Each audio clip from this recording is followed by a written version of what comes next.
Talking Grit, a Detroit Lions podcast. Powered by the Monroe County Reporters. Here are your hosts, Jason Harwood and Jacob Litton.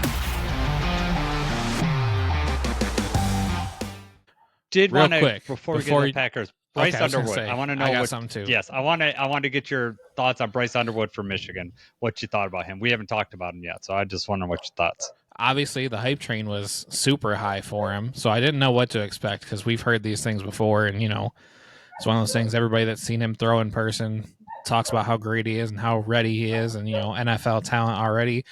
I thought he really showed the arm strength right away. And, I know it's not exactly a top opponent, but for that, for him to be 18 years old, this is his very first game.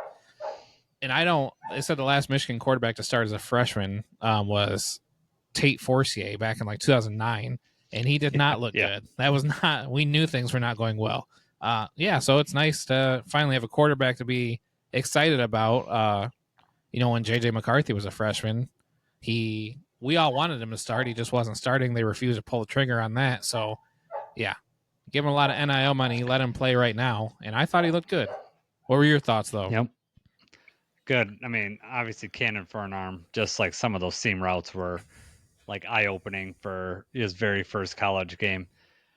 He's got a lot of room to grow. Like you said, the opponent isn't, exactly lighting the world on fire. I don't think they were terrible, but, that's... We'll see. And also, are they holding anything back because they don't want to show Oklahoma too much next week? Could be. The backs look pretty good. I'm pretty happy with Michigan football. It's crazy to me because you and I both have 14-year-olds to think in 4 years, could I see my kid, being our kids aren't going to be in that position, but just the timeline 4 years from now, I can't imagine mentally being prepared for that moment. 10,000 fans looking down at you.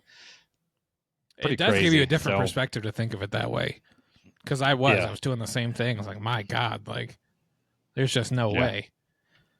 I know it's insane. I know high school, you kids really will grow up and make some huge changes. So maybe our boys will be different, in 4 years will be totally different. You could see them in that position. I mean, neither of them are going to be starting quarterback for Michigan football. I can tell you that.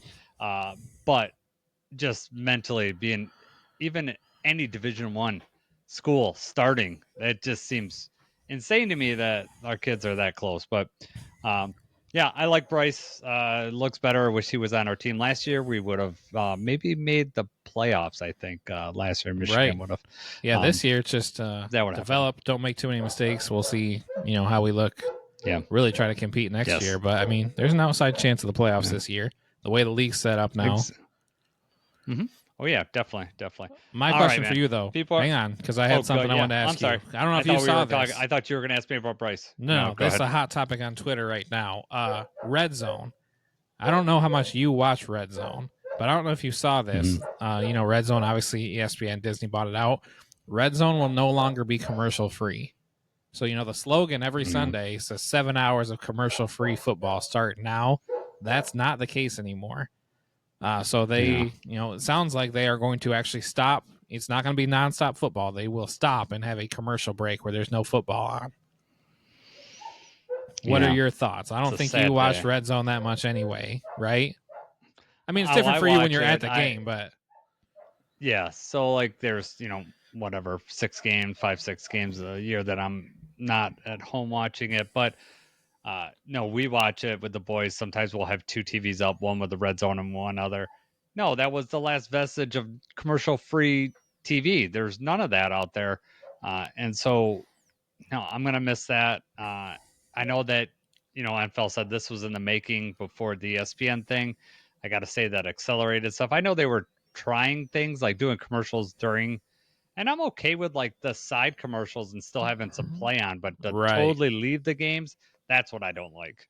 That's what rubs me the wrong way.